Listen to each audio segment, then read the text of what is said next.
Okay, so this afternoon, it's a good day. It's going to be an interesting day because I have with us Mr. Henry Park. And he is like a reality TV show within himself. It's called Keeping Up with the Parks.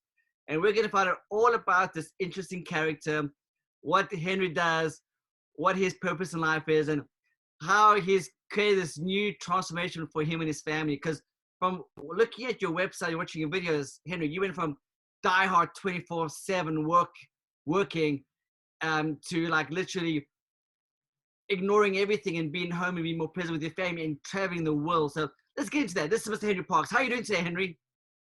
Sure. Good. How you doing? Oh, excellent. Hey, one thing I love about Henry is I love your website, Henry. I'm going to actually go there right now because I want people to have a look at this and share it. It's keepingupwiththekardashians.com. Let's go there and check this out. Henry has some keeping up with the, sorry, how you like that? I call you the Kardashians. Keep up with the park.com. This is Henry's website. Henry, I love this quote over here that you stated. It's live with no excuses, travel with no regrets by Henry Park. Let's get into this. You're kind of like the OC reality TV show. I'm kind of I'm throwing it out there that you're the Kardashians of Orange County. How did this all transpire, Henry? What is going on? Well, actually, my journey for me came a long time ago. Actually, started off when I was younger. Grew up, coming from being Korean. My parents were both immigrants and came from Korea. But of course, they didn't have any money. So my dad, when he first started off, he came over here. He was a cashier at a gas station. My mom was a waitress at a Japanese restaurant, and I lived in a city called Hawaiian Gardens. I don't know if people are familiar, but it's a really poor area. I lived in a one-bedroom hut apartment till I was 14. My parents had the bedroom, and me and my brother, we shared the living room. And just growing up, just not having any money. And that's hard, hey, Henry. That's a hard life, man. That is not nice. So there's a 14. Really hard, right? Yeah. Absolutely. And then, so just growing up, I just was, in the very beginning, I was just really, really money motivated. Yeah. I wanted to make a bunch of money. So went to college.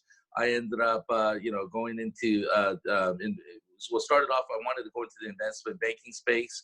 I ended up in fixed income. So so we started doing agency. Started doing trading, and I worked, for a couple street firms, doing basically agency securitization, TBA, specifieds, and it's a lot of money in that field, right? But anyway, so I made a lot of money. I thought that money was gonna actually bring me all this happiness, right? And it wasn't until later.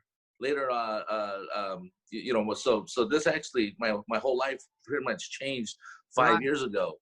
So 5 years ago. So Henry, money does solve a lot of problems.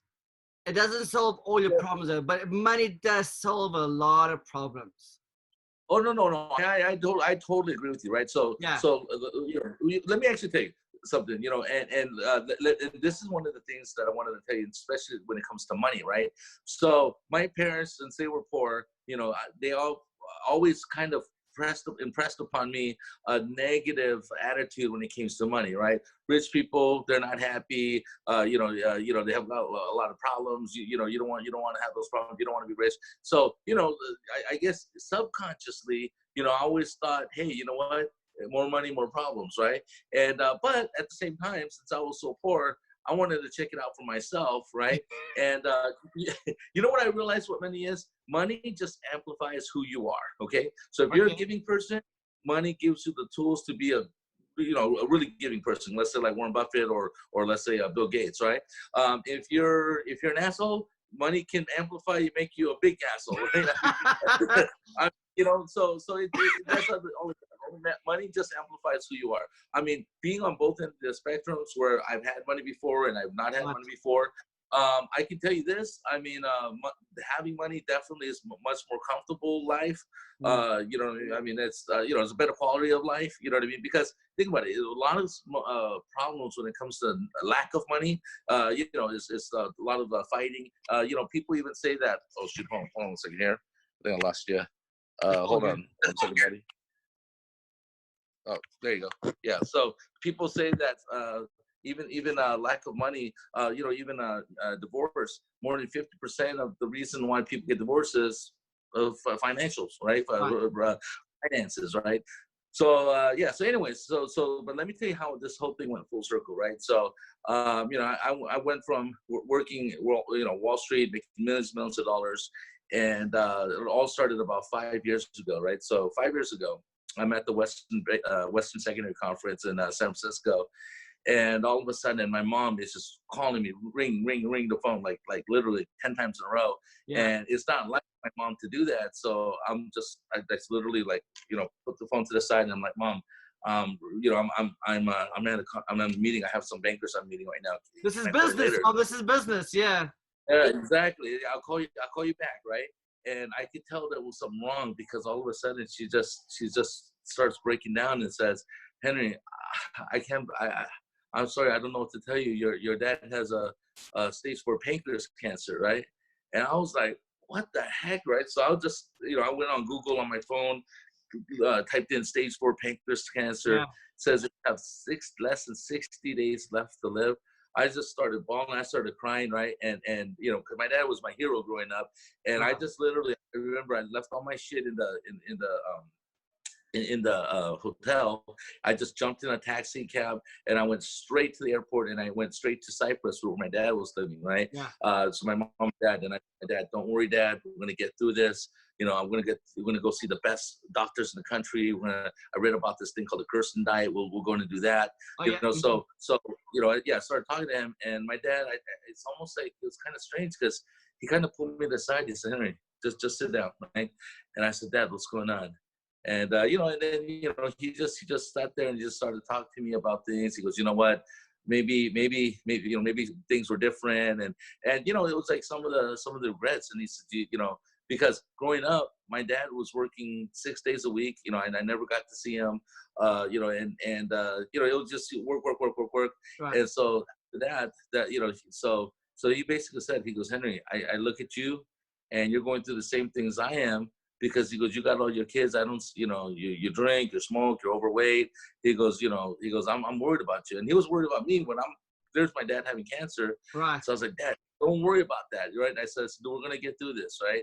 So anyways, you know, just 1 month going in, you know, I'm going to the house every single day. I'm just completely focused on him, and seeing his body just literally break down.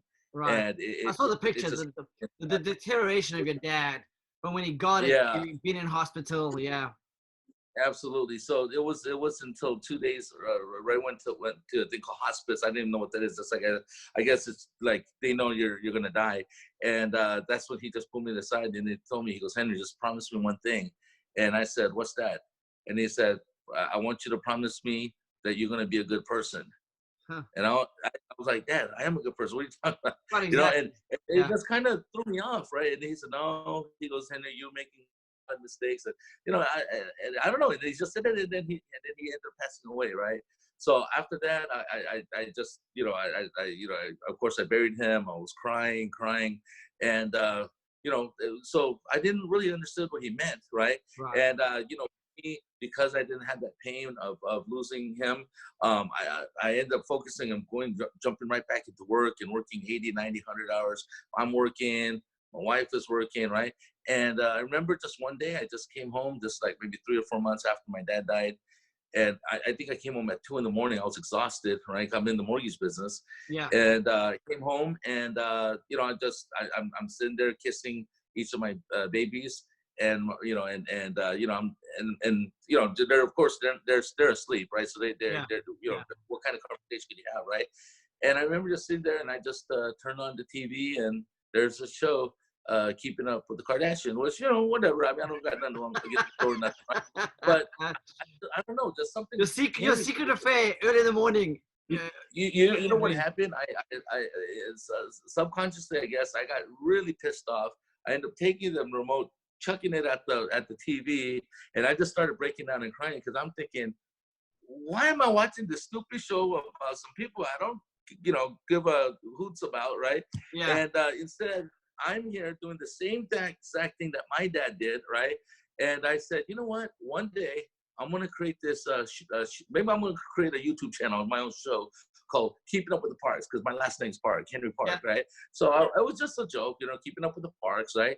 And so that's what I did. I was, not to get no fame or money or anything like that. I'm already multimillionaire, but just I'm gonna go there, Henry. I'm gonna go to your Karen Talking. I'm gonna go to your YouTube page.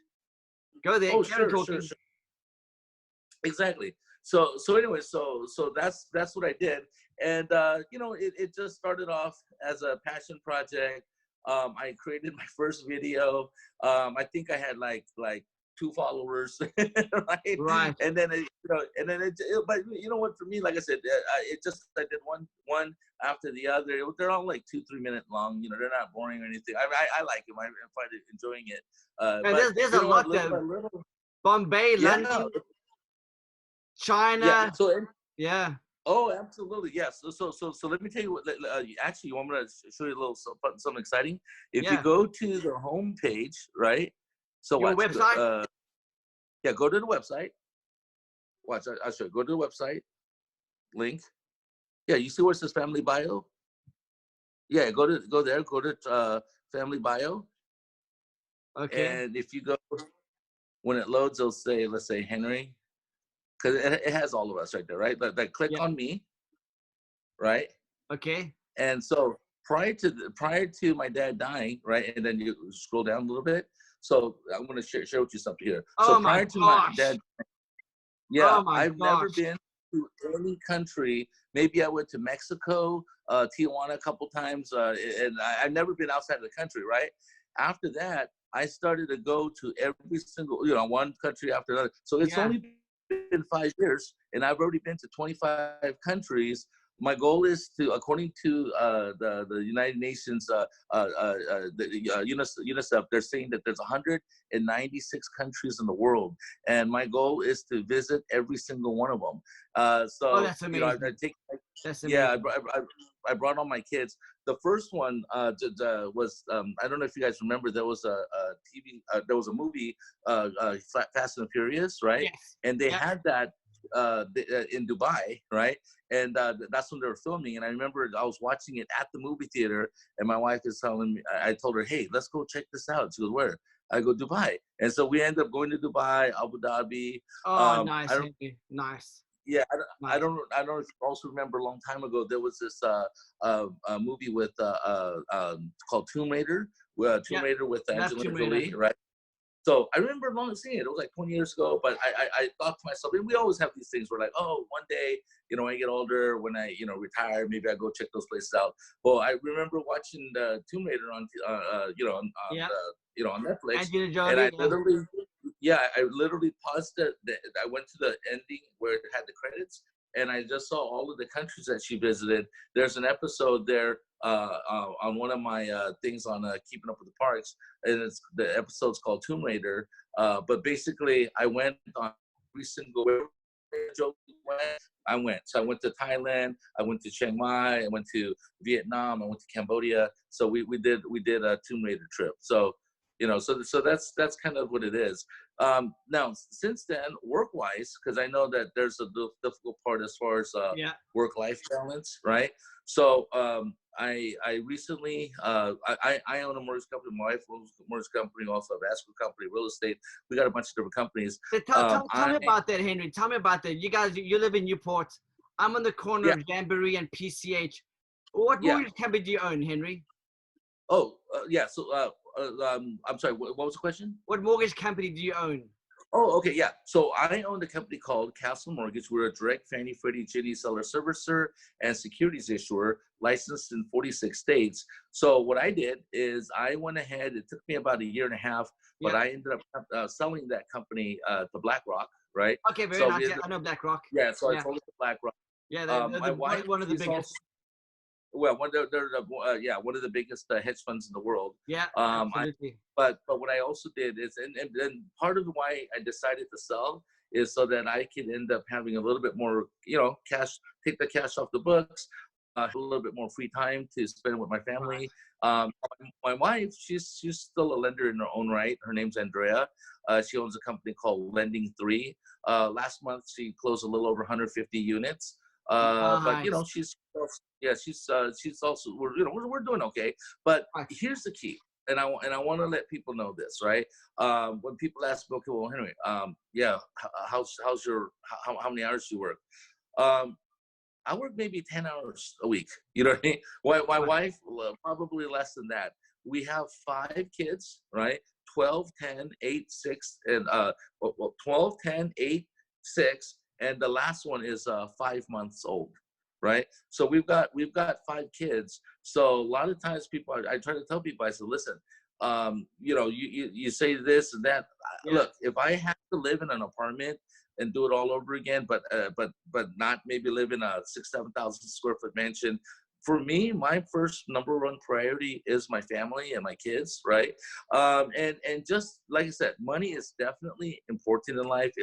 Obviously you can't go on a lot of these vacations and and spend and have time if you don't work. So what I always try to preach, and that's what I'm thinking about actually putting stuff together, is about working smart versus working hard, because everybody knows how to work hard, right? When you trade your especially dollars, Americans. I mean, I think the whole world, Henry, the whole world can work bloody hard. I think, like you said, when you work smart, you can work 10 hours a week and maybe get 40 hours of work done or more than that.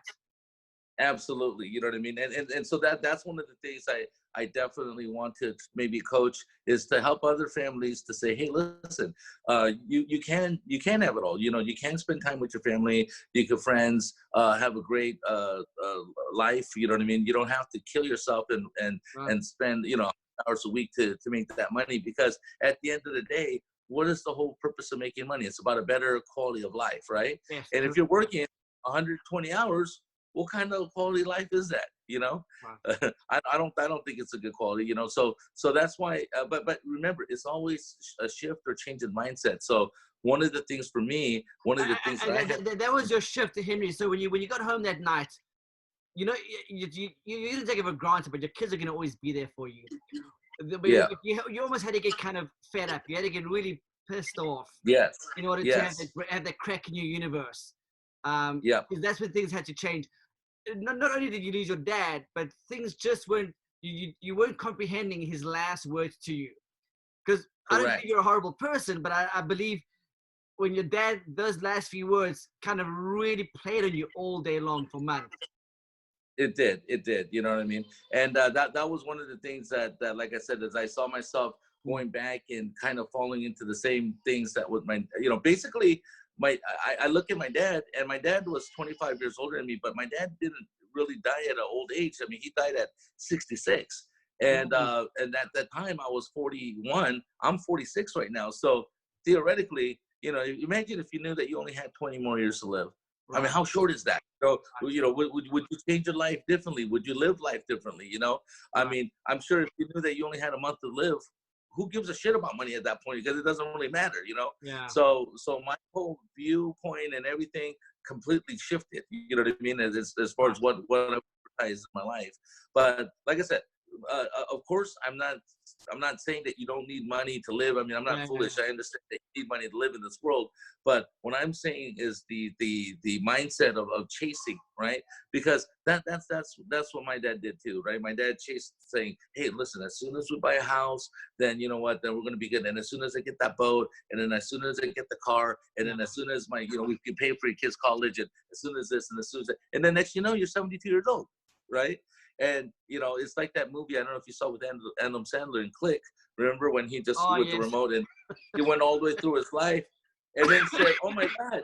And he woke up at Bed Bath & Beyond and says, you know what? I don't want to do that, right? Because everything that he said he wanted, he actually, once he had it, he realized that's not really what I want.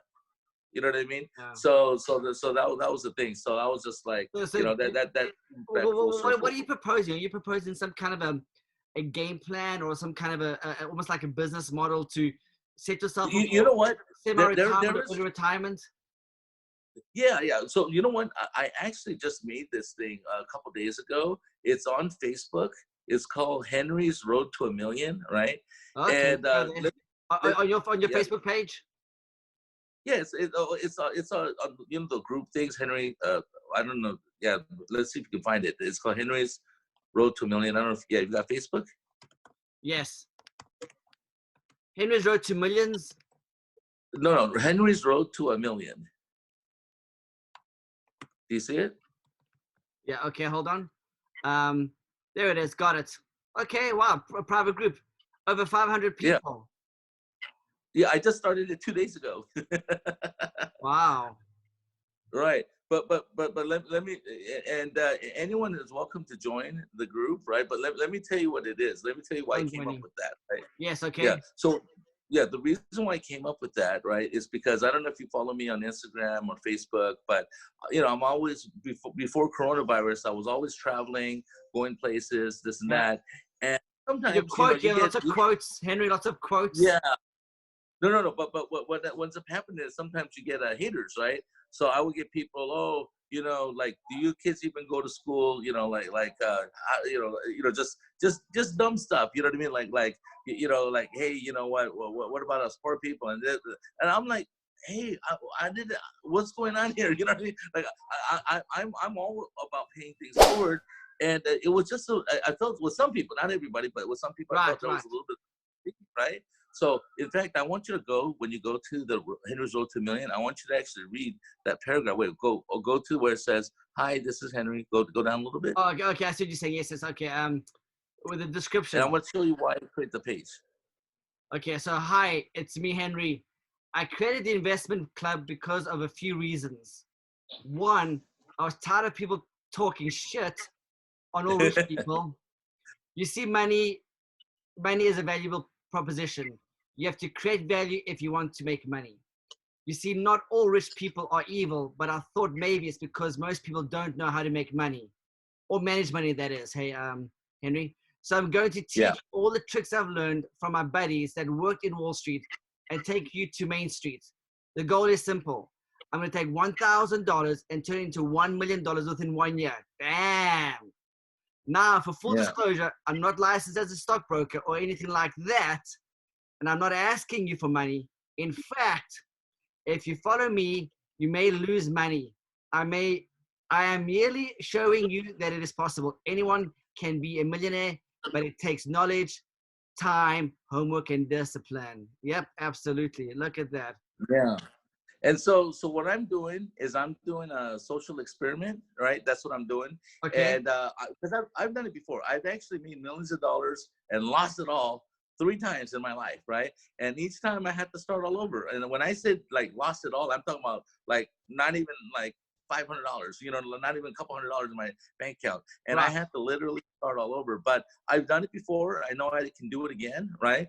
But my whole thing was, you know, like the other day, a week ago or a week and a half ago, I don't know if you saw oil futures. Oil went down to like negative $40 for a man, for a barrel. Exactly, yeah. And people were like, "Oh, you know, Henry, here, let me give you some money to invest." No. I said, so finally, I got so many people hitting me up. I actually did a Zoom class on oil futures, right? And teaching them how you can short or how you can buy crude oil, right? Wow. So this Friday, okay, nice. Yeah, this Friday I'm going to do a class on Bitcoin. So you know what? For a lot of the people that are out there that are maybe watching the Zoom, it's a free thing if you want to go. It's Henry's Road to 1 Million. Literally, like I said, I just posted it 2 days ago. I already have over 600 people joining. But basically, it's a social experiment. Like I said, it's to say, hey, can I take $1,000 and grow that thing to $1 million? But along the way, I'm going to show you guys, I'm going to do free Zoom coaching. I'm going to actually show you guys that I'm going to give you guys homework assignments, and I'm going to actually show you how the capital markets works. You know, we're going to touch everything, every subject from equities, bonds, mortgage-backed securities, oil, cryptocurrency, Forex, you know, so every aspect of trading, because that's what I actually do is I'm a trader, right? Yes, so we're going to go back and we're going to actually, I want to have teach you guys and so that you guys can learn about how the markets work. I'd love, yeah. So Henry, so is that a Zoom that you can share with me? Yeah. So if you the first Zoom, well, I actually haven't put the, I think I did put the link on for the one for I love that, Bitcoin. Henry. It's on there. I saw this. I remember seeing that. That was you, Henry. Okay, I remember that now. No, yeah, someone was screwing around. 500. Okay, very nice. I didn't see that. There's a thing. Right, oh, this was you, Henry. I saw this. Okay, because I spent hours on social media. I actually started watching this episode because you posted it. Okay. Wow. Yeah. So there's a thing right there. Oh yeah, you gotta go down one. More. Okay.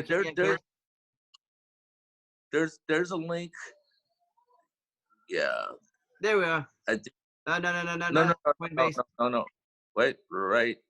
It's in black. One other one. Hold on. Okay. Right. Not that one. It's coming. That one there. Right there. Everything you need to know about Bitcoin. Right there. Okay. Oh, you passed it. We got to go up. Remember, you saw where it's everything you need to know about Bitcoin. Excellent. Okay. Right. Now, if you go up a little bit, it has there's a link right there.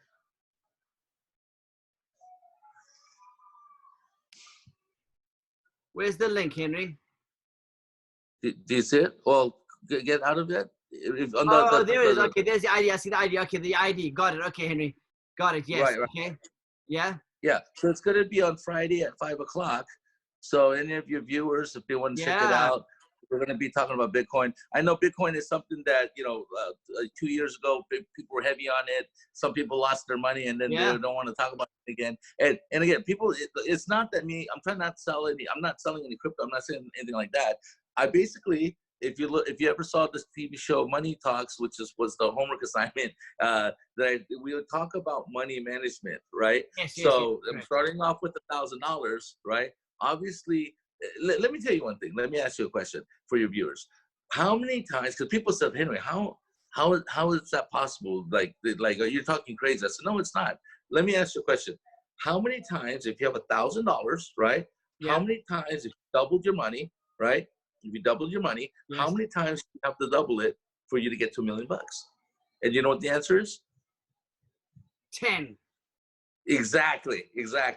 1,000, 2,000, 2,000, 4,000, 4,008, 16, 32, 64, 128, 256, 528, and then 1 million and change, right? So yeah. And right? Henry, the reason I know is because this is a business channel. We talk about business, wealth, and investing. Because I did that exercise. So I'm trying to show that I'm not that smart, but I actually did the exercise, so I knew the number, and I appreciate that. So thank you for saying that, because this is good. Because Henry, I want to collaborate with you, and I want to share this information, because that's my whole point. Is I want to be very transparent with you. My biggest failure in life is not knowing how to treat the dollar or a cent like it was sacred. Money is sacred, Henry. But that's right. We have no idea how to treat it, or in a sense, manage it. But it is sacred. So when you start learning that, that's why the show's called Legends, A Hero's Journey Self-Mastery, because we have to elevate ourselves, Henry. Now, I love that you're on this, because I want to be very frank with you, Henry. I was doing research on you, because I saw all your quotes and all your money numbers and so forth. I couldn't figure you out though. Like, this guy is a reality TV show in the making without any plot or subplots. It's just like this guy's like a rocket flying into space about to land on Mars in the next 2 years. So this is very interesting. You are a very complicated human being. However, you have to bring it down to the basics to help people understand. Right. No, that is actually true, right?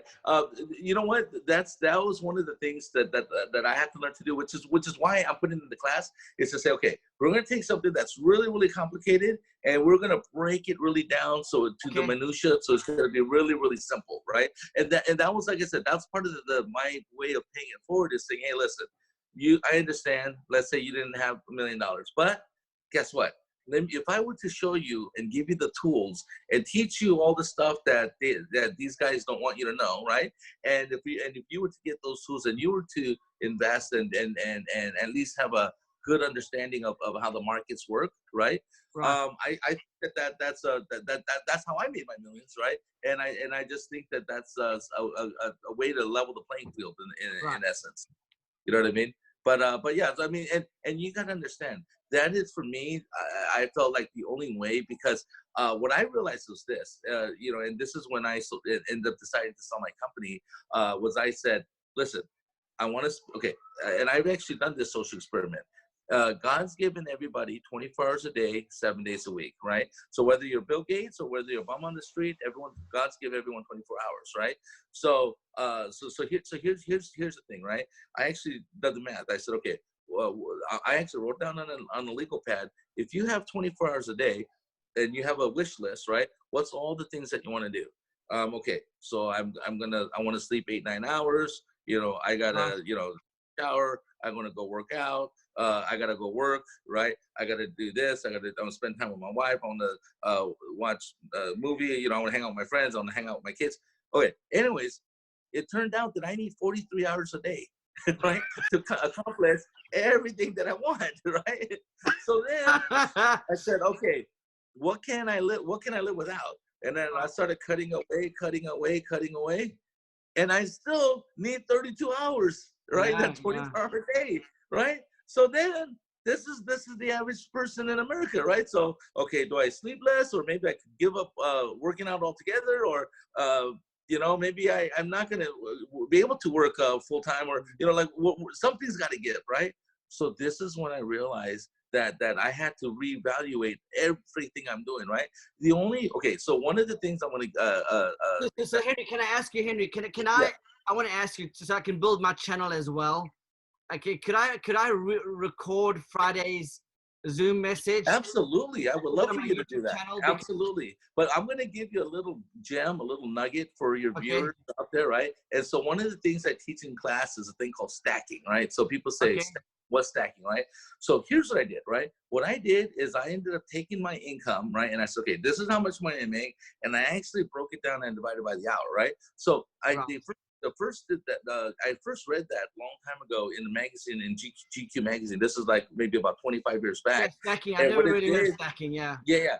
And what ended up happening, they were talking about how Bill Gates, right? How much net worth he had at the time. I think it was around 37, 40 billion dollars. And then how much, you know, using an actuary table, if you live to 100 years old, how much he actually makes per second. And it actually came out that he makes $1,314 a second, right? So could you imagine, like, let's say, for example, you found some money on the floor, right? Like my mom, if she just finds a penny, she'll pick it up, right? But me, maybe a quarter or a dollar, I'm definitely picking up, right? But could you imagine you're walking with Bill Gates, or just walking, and all of a sudden $100 falls on the floor? Well, you know, who in the hell is not going to pick up $100, right? That falls on the floor. Right.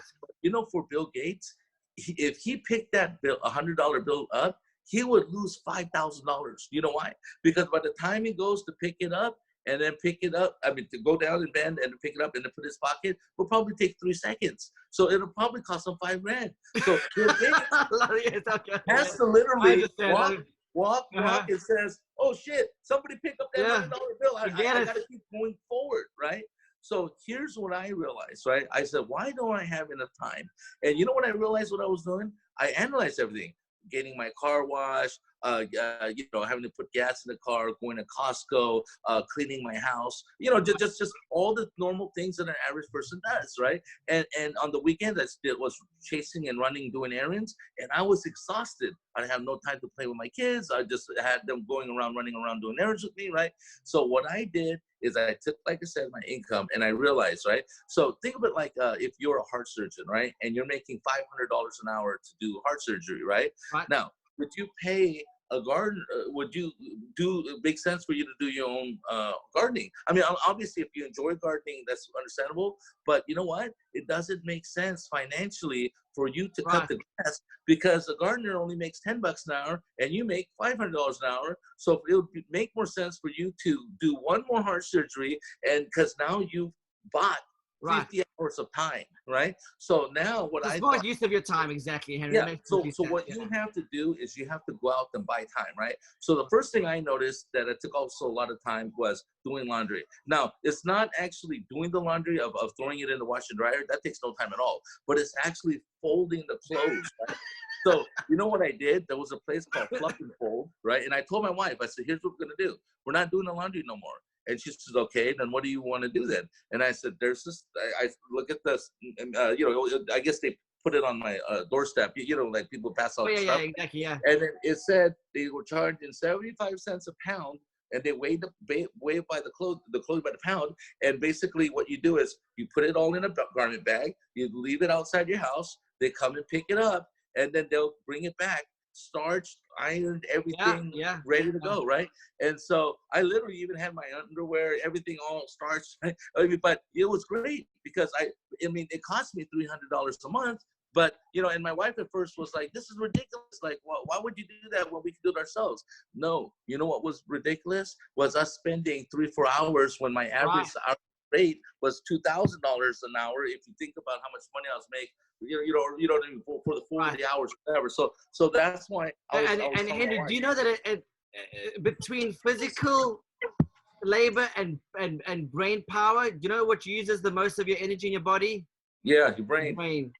Absolutely. So you can go do 18 hours of construction, or you can do 18 hours of being a biologist or a scientist.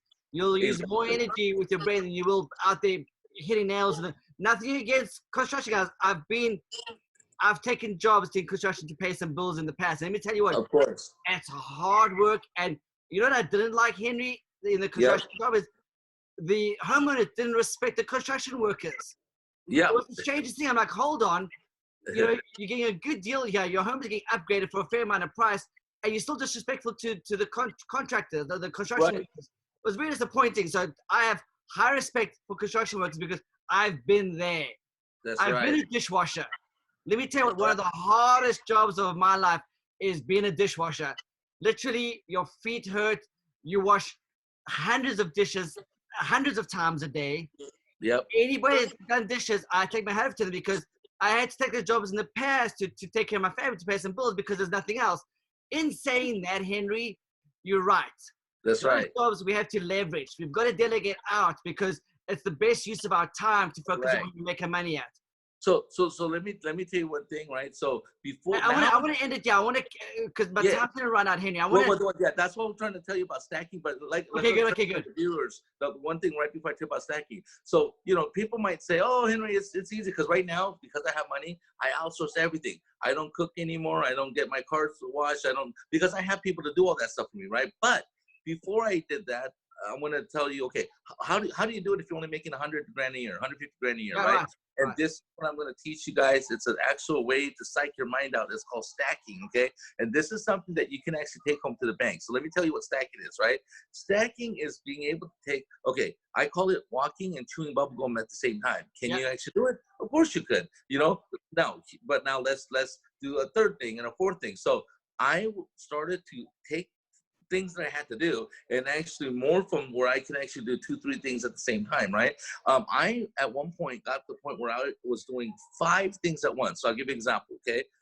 So what I used to do is, I remember right around lunchtime, right? I remember I always tried to take care of all my errands during the weekdays so I can spend quality time on my kids, right? Yeah. So I tried to knock out all the stuff that I needed to do as far as running errands. So one of the things was getting your car washed, right? Or getting your car detailed.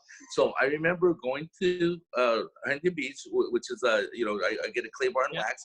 So I would go there, drop off my car. So my car is taking about an hour and a half to get cleaned, right? So that's one. Then I walk across the street.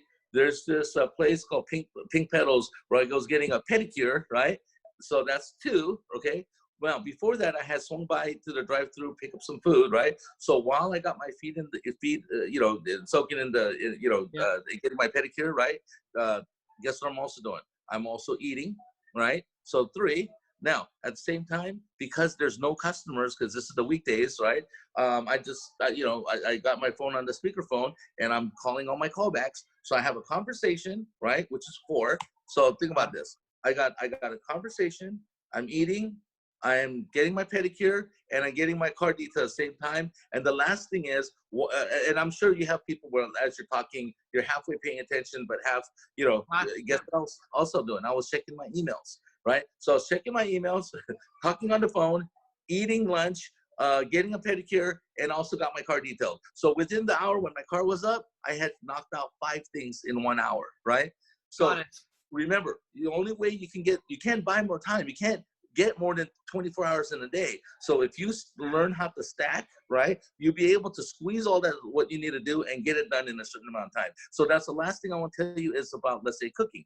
I enjoy cooking, the process of cooking with my kids, but sometimes during the weekdays, your kids got school, you know, you got a lot of stuff that you got, you know, phone calls, you got appointments, whatever. Sometimes it's crazy. And what I mean by that is going to the supermarket, coming home, actually preparing a meal, and then after that, doing the dishes, right? And it's exhausting. It's going to take you a good 4 or 5 hours, right? Well, guess what I did? I started to outsource that, right? So once you start realizing this, and people they look at people who say, "Wow, this is amazing! You know, this guy is able to afford a private chef. He's able to do this." Yeah. And you know what it is? No, it's just that they're being able to spend their quality time wisely. One of the things that I learned about rich people, right, and this completely threw me off, right? You know, when you find people who have like art pieces and they spend $50 million, and you're like, how in the heck they got 50 million? I can't even buy a house for $5 million. You know what?